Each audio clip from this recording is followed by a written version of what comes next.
Америкийн нэгдсэн улсын хэмжээнд автомашины зогсоолуудаас жилдээ дунджаар 5-аас 8 тэрбум доллар олдог гэдэг тооцоо байдаг юм байна. Бид өнөөдрийн дугаараараа автомашины төлбөртэй болоод төлбөргүй зогсоолуудын талаар та бүхэнд танилцуулж болно.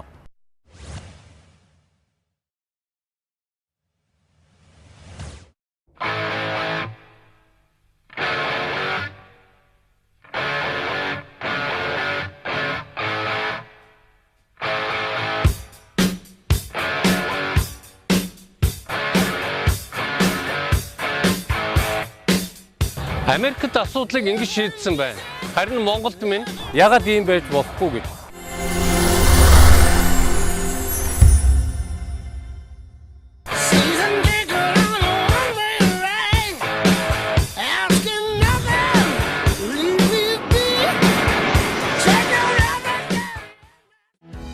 Америкт ихэнх автозогсоолууд тухайн газрынхаа өмч байдаг. Өөрөөр хэлбэл газрын эзэд хувийн хэвшлийнхэн байгууллагууд зогсоолуудаа эзэмшинэ. Харин ажилуулахын тусгай компани гэрээгээр гүйцэтгэдэг байна. Тиймээс зогсоолыг анх байгуулахдаа орон нутгийн захиргааны байгаль орчны хэлсээс зөвшөөрөл авч хөдөлгөөний урсгал стандарт дүрмд нийсж байгаагаа хянуулах ёстой. Зогсоолын дүрм хэрэгжиж байгаа эсхийг орон нутгийн цагдаагийн газар хянана. Гэхдээ тэр нь цагдаагийн газрын нийтийн үйлчилгээний албаны ажилтнууд байдаг юм байна. Тэд цагдаа шиг тангараг өргөдгүйж цагдаагийн газрын ажилтан гэж явдаг, торгох, үйл ажиллагааг зохицуулах эрхтэй юм байна. Энэ одоо хотын төвд байдаг одоо хөл хөдлөө ихтэй зам дээр байгаа төр зогсоолыг шийдсэн арга нь байх шиг байгаа. Энэ болохоор $2 цагт бол $2 хийдэг юм байна. Нэг удаа тавихад бол 2 цагаар хамгийн дээд нь тавина. Тэгээд хэрвээ 2 цагийн дуусчвал буцаж ирээд цагаа сунгаад байж болд юм байна. Тэгээд энэ дээр болохоор ингээд зааврууд нь байд юм байна. Жишээлбэл 2 цагаар жишээлбэл нэгд өдрөөс 5 өдрийн хооронд 9:30-аас 6 цагийн хооронд бол хагас өдрүүд өглөөний 7-оос оройн 6 цагийн хооронд 2 цагийн хязгаартай тавьж болно. Жишээлбэл нэгд өдөр 6:30-аас хойш ирэх юм бол төлбөр авахгүй зогсож байна. Яагаад гэхээр энэ нөгөө урсгал маань багасаад ажилд харцсан байдаг учраас энэ төлбөргүй болчих юм байна. Тэгээд жишээлбэл энэ мөнгөө хийсэн хүмүүс одоо энэ улаанаар ингээд асж ийн л да энэ дээр нь жишээлбэл энэгээр ингээд хяндаг одоо ингээд энэнийг хариуцсан юм жишээлбэл ингээд хүн явна. Энэ паркинг зогсоолыг хариуцсан хүн яваад жишээлбэл ингээд бүх юу шалгаж амжихгүй. Тэгэхээр энэгээр замаар явж байхдаа энэ хоёр гэрлийг нь хард юм шиг байгаа. Тэгээ хараад энэ улаанаар асж байвал жишээлбэл зогсоод улаан нь энэ хүн энэ нөхөр бол хэтэрсэн байна гэх юм бол энэ дээр бол торгуудын хууц бичиж явчихна. Тэгээд шил арчигч дээр нь үлдээчт юм байлээ. Энэ бол энэ ногооноор асж байна. Ногоонд хөвж байна. Тэгэхээр бол энэ бол ерөнхийдөө зүгээр хугацааг нь хараад болоог юм байна. Энэ хугацаанд дууссан байна гэж явах юм байна. Та энэ зогсоолоор байнга үйлчлүүлдэг үү? Үгүй би энтхийн хүн биш. Хаанхих уу? Би Флоридагаас ирсэн. Дулаахан газар шүү. Танай Флоридад зогсоол ямар үнэтэй байдаг вэ? Энтхийг бодвол хамаагүй хямдхан зогсоолууд нь хийхдээ төлбөргүй хаасаагүй байдаг. Мөн энтхих шиг замын хажууд тавиад байдаггүй л дээ. Төлбөртэй зогсоолын байршил, үн, тавих хугацаа нь Америкийн муж улс бүрт харилцан адилгүй. Гэхдээ баримтлагдаг зарчим нь ижилхэн. Энэ нь төлбөртэй зогсоол бол орон нутгийн төсөвт мөнгө олохоос гадна түгжирдийг сааруулах, төв, хөдөлгөөн ихтэй газруудад удаан зогсохгүй байх нэг хөшүүрэг байдагтай холбоотой. Судалгаанаас харахад хотын замын хөдөлгөөний 40% нь зөвхөн машины зогсоол хайснаас үүдэлтэй байдаг ажээ. Гудамжны болоод бусад зогсоолуудыг төлбөртэй, хугацаатай болгосноор хүмүүсийг хүчээр нийтийн тээвэр, дугуй гэх мэт өөр төрлийн тээврийн хэрэгслээр зорчихыг дэмждэг байна. Бид нар одоо энэ Айрлагтны Court House гээд бас нэг шүүхийн захиргааны өмнө байдаг паркны зогсоол дээр ирсэн байж байна. Төлбөртэй парк нь л да. Тэгээ төлбөртэй парк нь бол хоёр үндсэн одоо зорилготой. Нэгдүгээрт нь бол мэдээж машинуудыг журамтай, санаа зовхон байхгүй машинад зогсоол тавьчихдаг. Нэгдүгээр тийм ачаалтаа. Хоёрдугаарт бол дүүргийнхаа эдийн засаг тодорхой хэмжээгээр ач холбогдолтой. Дээрээс нь бол бас мэдээж тодорхой хэмжээний бас хүмүүс ажиллаж байна. Энийг хуулийн дүрмийн журмын биелүүлэхэд бол тэр хүмүүсийг бас тодорхой хэмжээний цалинжуулцдаг. Иймэрхүү ач холбогдолтой байгаа юм. За энэ нийтийн зогсоол нь бас төлбөртэй, үнэгүй биш юм байна. Одоо бидний түрүүн Вашингтон хотын төвд үзээд байсан нөгөө төр зогсоолыг бодвол энэ зогсоол нь арай сүүлийн үеийн машин байгаа юм л да энэ. Жишээлбэл энэ дээр болохоор 4 цаг нэг удаа тавихад бол 4 цаг ийм хязгаартай 4 цагаас илэрвэл дахин ирээд сунгаж тавих боломжтой юм байна. Карта хийгээд одоо талон гажирна. Мөнгө хэмсэн юм шиг байгаа. Энэ дээдлийнх нь болохоор юутай юм байна? Нарны юугаар цэнэглэгдэх юм байна? Хавтангаар цэнэглэгдэх юм байна.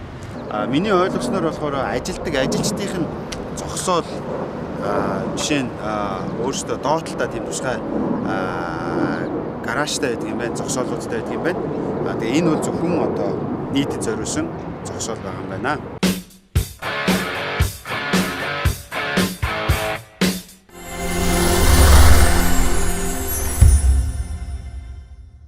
Вашингтон DC-д үндсэндээ машина буруу парксныхаа улмаас одоо торгуул төлөхөд тэл жилийн орлого нь 2014 оны байдлаар 61 сая доллар төсөвтэй орсон байх жишээтэй. DC-ийнхаа тухайн дүүрэгч бас энийгээр нэлээд том хэмжээний мөнгө олдог болсон. Тийм учраас энийг бол маш өндөр хэмжээнд одоо авч үзэж энийгээ бол энийхээ хэрэгжилтийг бол маш сайн хянж өгч яадаг.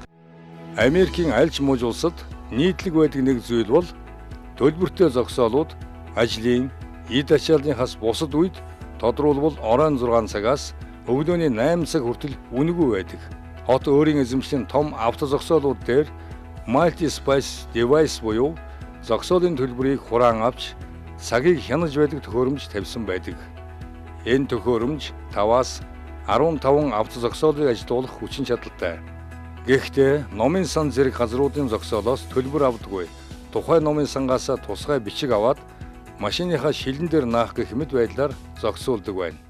Энэ хүний юун дээр бол тиктэй тавьсан байна. Тэгээд энэ бол 12:25-д жишээлбэл дуусна. Дараа нь энэнгээр одоо яг энэ паркийг хариуцсан тийм хүн явж байгаа шалгадаг ийм гар утас шиг тийм зүйлтэй яваад дуусаагүй бол бичихгүй. Дууссан байвал цагаа хараад дууссан байна гэж тургуулыг утас бичиж одоо дараагийн ажил хөөцөлтөд ирэх хүн бас чирэгдэлтэй байдаг учраас тэгэж энийг хянаад зохион байгуулж идэв юм байна л да. Тэг яг нэг удаа торгохдоо нэг 50-аас 75 доллараар торгох юм байна. За Америкт ямар нэг албан байгууллага засгийн газрын ч бай, хувийн ч бай, скул, орон сууц ч бай барихтаа тухайн код байдаг, одоо хууль тийм ээ дүрм байдаг. Тэр дүрмийнхаа дагуу тэр оршин суугч, тэр одоо үйлчлүүлэгчтэй авах байрхан, ажилчтай авах одоо тэр одоо зогсоол тий.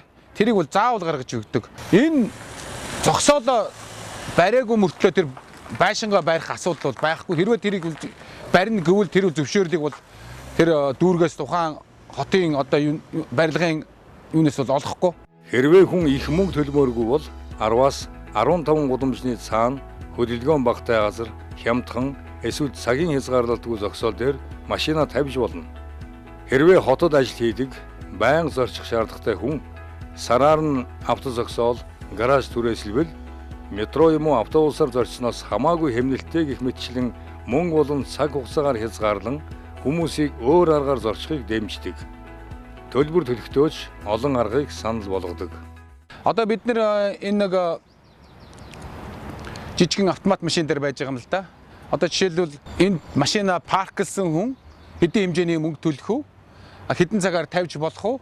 Тэгээ ямар хэлбэрээр энэ төлбөрөө төлөх үү гэд ингээд бүгдийг ингээд маш сайхан тодорхой бичсэн байгаа юм л да. Жишээлбэл одоо 1 цагт $25 цент. Тэгвэл та төлбөрөө бол мөнгөөр хийж болно. Мөн кредит картаар хийж болно.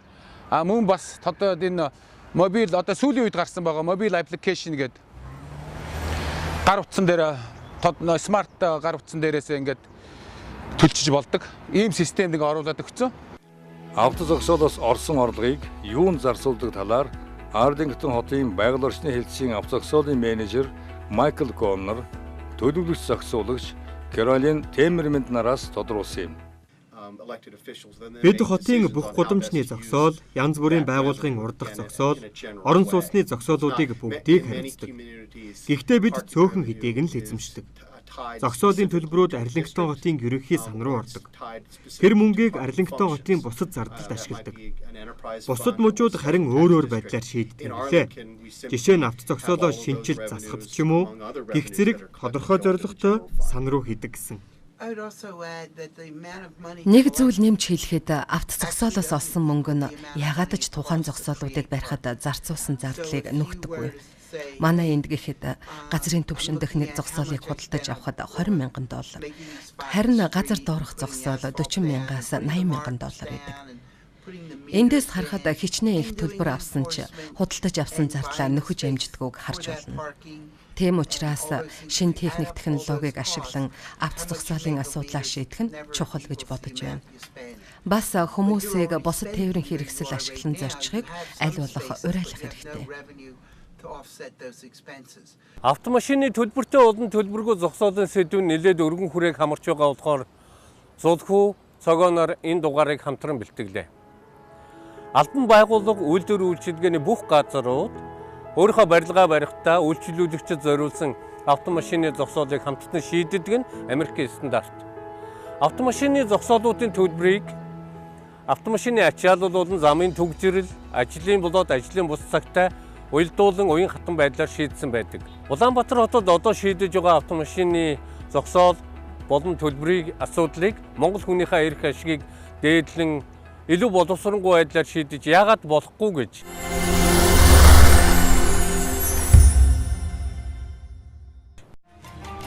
Нэвтрүүлгийн ивент тэтгэгч агаарын тээврийн шилдэг авиакомпани Turkish Airlines.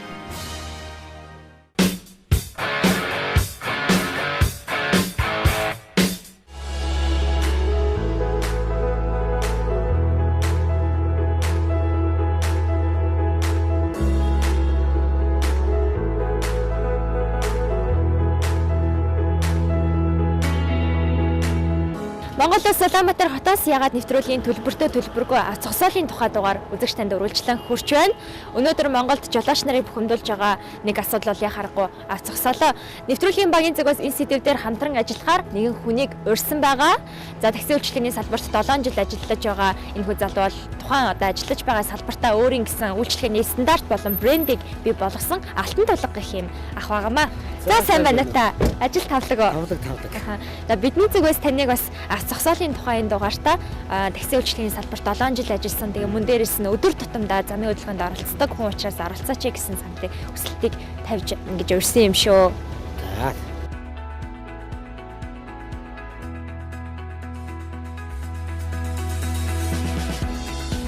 Хөөх таны машин ч одоо ингэж байгалийн. Тэглгүй яхаа. Одоо жишээлбэл аюу яал та. Таацсандаа ч юм уу гар хүрэлтэй. Тэгэх юм бол одоо байгалийн чимээ өөрөө дуурна шүү дээ.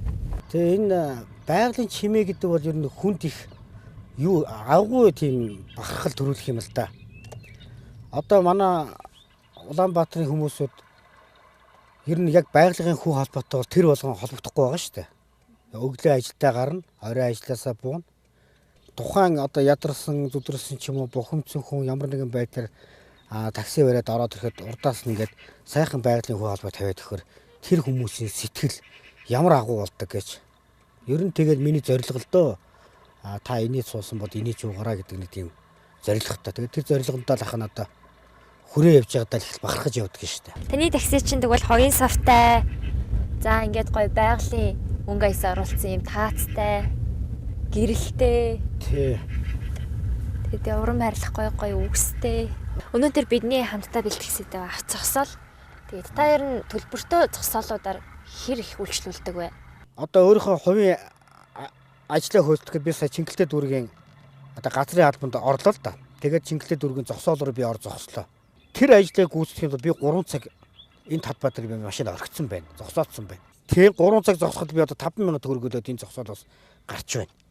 Хэдий тийм олон биш ч гэсэн байгаа цөөн хэдэн зогсоолууд нь бас ингээд үнэтэй байгаа тахаар бас энэ ард түмэнд бас ор зогсохоос зогсохгүй нэх байх шиг байна дөө. 5,000 гэхэр чинь таны өдрийн орлогын хэдэн хувь бэ? За 50,000 төгрөгийн орлого хийгээд би харьлаа гэж бодоход 10% нь одоо баг зогсоолынхаа мөнгөд баг өгчтэй шүү дээ. Зам тээврийн амлаа орж бас хүнээс мэдээлэл авах юм. За тэгвэл ер нь бол зогсоолын стандартын тухай бодлого төлөвлөлтөөр зам тээврийн ам хариуцж ажилдаг. За тэгэл одоо ингээд зам тээврийн яамны ерөнхийдөө зогсоол руу ингээд ороод иржлээ дөө бид нар. За мэдээлэл авчаад гараад ирье. Та түр хүлээж байгаарай тий. За.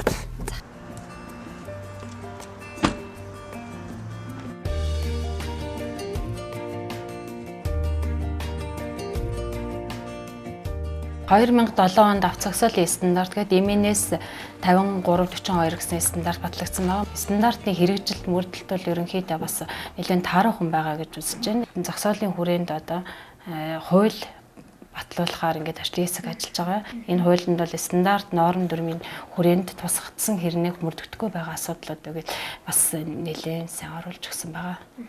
Зогсоолын тухай бусдаа бие даасан хуультай болж байна гэсэн үг. Тий, авто зогсоолын тухай бие даасан хуультай болж байна гэсэн үг. Тэгээ хуулинд бол төлбөртэй зогсоолын талаар нэлээд их нарийн тусгаж өгч байгаа. Жишээ нь одоо төлбөртэй зогсоолд тавьж байгаа машинууд заавал даатгуулсан байх хэрэгтэй. Даатгал гээд тэгээд зогсоолын асуудал дээр бол одоо дээврийн хэсгэл эзэмшигч эзэн тэгээд одоо төлбөртэй зогсоол ажиллуулж байгаа одоо зогсоол эзэмшигч гэдэг ингээд олон талын харилцан үйлчлэл дээр нь бол одоо өмч хөрөнгийн асуудлууд л айгүй их чухал тавигддаг болохоор энэ дээр бол хуулийн нарийн залтууд бол орж байгаа.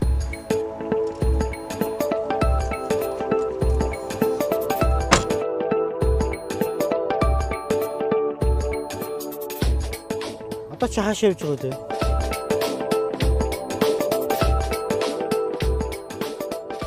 Иргэдийн төлөөлөгчдийн хурлын 2015 оны 5 сарын 15-нд 84 дугаар тогтоолоор батлагдсан нийтийн хөтөлбөрийн газар авто зогсоол төлөвлөх энэ журам байгаа. Уг журмын хэрэгжилтийн хүрээнд манайхаас нийт хороол дунд нийт 28 байршилд тогтчлт бүхий газарт орох авто зогсоолыг төлөвлөсөн байна. Яг энэ 28 байршлын ихэвчлэн энэ одоо 50-аас 60 онд төлөвлөгдсөн энэ орон сууцны барилгууд донд байгаа л да. Манайхаас бол одоо иргэн хуулийн этгээд болон аж ахуйн нэгжээс барилга барих хүсэлтийг авахдаа архитектур төлөлтөнд даалгавар бид нар гаргаж өгдөг. Энэ архитектур төлөлтөнд даалгавар дээрээ бид нар тухайн барилгач талбай болон үүний 30% зориулсан авто зогсоол байх ёстой, ногоон байгууламж байх ёстой гэсэн шаардлага манайхаас тавьж өгдөг.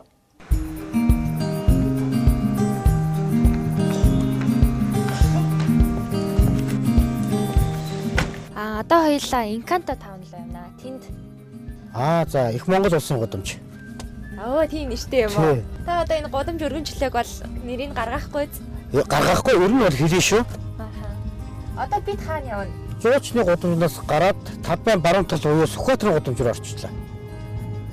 Одоо Сүхбаатарын гудамж гэдэг маань болохоор одоо энэ хаягийн дэлгөөнөрөө уулзуураас энэ их тавны өргөж хилээ буюу одоо энэ төв шуудангийн зөв уулзуур хүртэл үргэлжлэнэ шүү дээ. Тэгэл тэрнээс цааш Шингисийн өргөн чөлөөгээ явна. Ингэж ярих юм бол хүн бараг ойлгохгүй шүү дээ.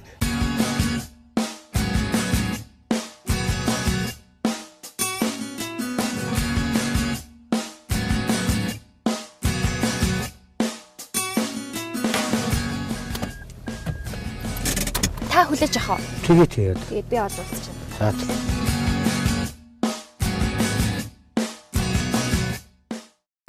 Та бүхэн бас ийм олон давхар зогсоол тусад ингээд барья гэж төлөвлөж байхдаа гадны улс орнуудын бас зогсоолын шийдлүүдийг судалсан бах тий. Тэгээ судалж байхдаас ер нь ямар зогсоолын шийдлүүд байдаг юм бэ? За гадны улс орнуудад одоо яг хийгдсэн тий одоо аль хэдийн одоо хэдэн зуун жилийн өмнөөс хотчоод ирсэн төлөвлөлтөө ингээд зүг зүйтэй хийгээд ирсэн ингээд хотуудыг ингээд харж хахад бол за нэгдүгürt нь одоо мэдээж дулаан зогсоол байж чинь дулаан давхар байгууламж байна. Дулаалгагүй зүгээр каркас хийцтэй тийм 2-3 давхар бас гаражууд байна. За мөн гадуур одоо Facebook, сошиал ертөнцөөр нэлээд явсан тийм иргэдэг тийм цахилгаан зарцуулалттай тийм ерөөсөө 2 машины зогсоол дээр бас нэг 10-аас нь 20 машин багтаах ийм зориулттай гаражууд бас байна л да.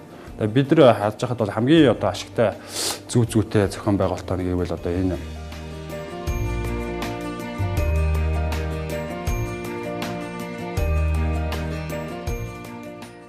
зорчих хөдөлгөөний хувьд бол машин өөрөөрөө тойрч гарах юм зориултаа. Дээшээ тийм дараагийн давхарлаа шилжихэд одоо налуу ханд бас түрүүний хэлсэн 8-9 м налуу ханд басараа зорчих хөдөлгөөн явагддаг. Энэ дээр жоохон манайхан жоохон төгшөөх янзтай л байгаад байгаа. Гэхдээ одоо бол удахгүй бас нэлийн цаг хугацаа өнгөрсөн нэлийн сурч байх гэж бодож байна л да. Гадаад улс орнд энэ бол Монгол агуултай хийгдсэн. Яг гадаад тэр хөгжингүй улс орнуудад яг хийгдсэн ямар технологи те яг яаж хийх ёстой юм те энэ технологийн дагуу хийгдсэн байгаа. Үндсэндээ технологи нормын хувьд бол ерөөс Орос улсын улсын одоо тэр стандартыг ерөөс бүрэн хэрэгжүүлж ажилласан байдаг манайхад.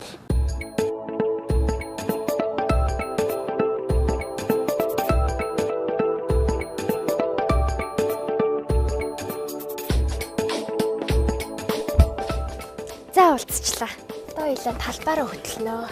Ер нь иймэрхүү төрлийн зогсоолын шинэ шийдлүүд бий болж эхэлж байна л да. Тэр нийтийн авто зогсоол гэж та харсан уу? Цэнгэлтгийн хажууд тий одоо баригдаж байгаа тийм. Тэр чинь одоо бас зогсоолын нэг шинэ шийдэл байна. Ер нь Улаанбаатар хотод таксины зориултын зогсоол гэж байдаг юм уу? Хаахаа байдаг юм бол. За таксины зогсоол бол бас ч гэж гарч ирээд байгаа шүү дээ. Бас нийтээ одоо манай чи 16 зогсоол байдаг гэдэг үлээ дээ таксины зогсоол. Тэгэхдээ таксины зогсоолын асуудал дээр хэдий гаргаж өгч байгаа ч гэсэн одоо нөгөө таксийн зогсоол дээр зогсож сурахгүй. Нөгөө үйлчлүүлэгч нар нь тэр таксины зогсоолоос таксиг авч сурахгүй.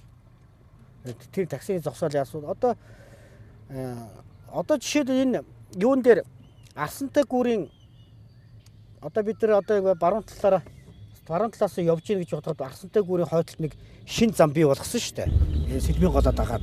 Тийм. Одоо өөрөөр хэлбэл оюутны гудамж уу одоо ерөнхийдөө Балгарын гудамж гэж бас тэрийг нэрлээд байгаа юм л да тэр гудамжийг.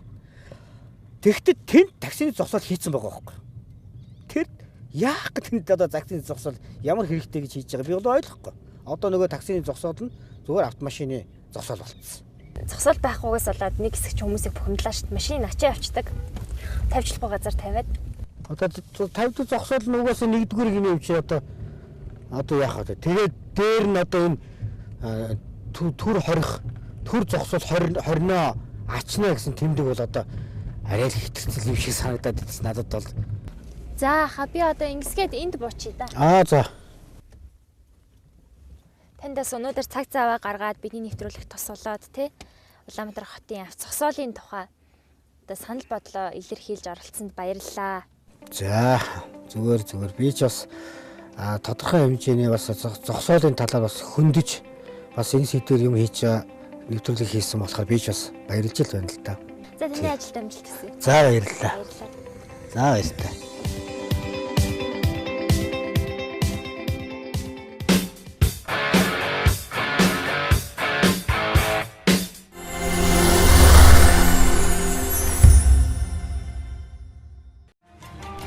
Нэвтрүүлгийн ивент тэтгэгч Агаарын тээврийн шилдэг авиа компани Turkish Airlines.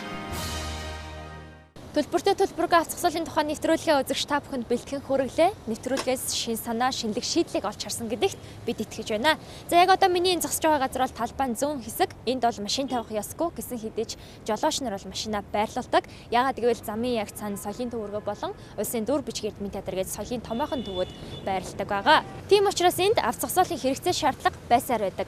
Тэгвэл яг үүн шиг хэрэгцээ шаардлага нь байсаар байгаа хийх боломжтой газруудад шинэлэг байдлаар авто зогсоолыг шийдэж яагаад болохгүй гэж бүгдээрээ нийтээрээ хамтдаа төвчрлөхгүй бухимдлахгүй амьдарч бид яагаад чадахгүй гэж. Нэг хүний эрхийг дээдлэхдээ нөгөө хүний эрхийг зөрчихгүй байж яг нэг удаа торохтой нэг 50-аас 75 доллараар байгаа цөөн хэдэн зогсоолууд нь бас ингээд үнэтэй байгаа тахаар бас ард түмэнд зогсоолууд нь хийхдээ төлбөргүй хаасайгүй байдаг. Орон 6 цагаас өглөөний 8 цаг хүртэл үн төлбөргүй байдаг. За энэ нийтийн зогсоол нь бас төлбөртэй, үнэгүй биш юм байна. Үүний 30% зориулсан авто зогсоол байх хэрэгтэй. Ногоон байгууллагын Зогсоол бариагүй мөртлөө тэр байшингаа барих асуудал бол байхгүй. Тий авто зогсоолын тухай бие даасан хуультай болж байна гэсэн үг. таксийн зогсоол дээр зогсож сурахгүй. Тэгвэл яг үүн шиг хэрэгцээ шаардлага нь байсаар байгаа хийх боломжтой газруудад Төлбөртэй зогсоолын орлого орон нутгийн төсөвтэй ордог болохоор хяналтыг сайн тавьдаг байна. Үйлчлүүлэгч нар нь таксины зогсоолоос таксиг авч сурахгүй. Ажлын болоод ажлын бус цагтаа уялдуулан уян хатан байдлаар шийдсэн байдаг.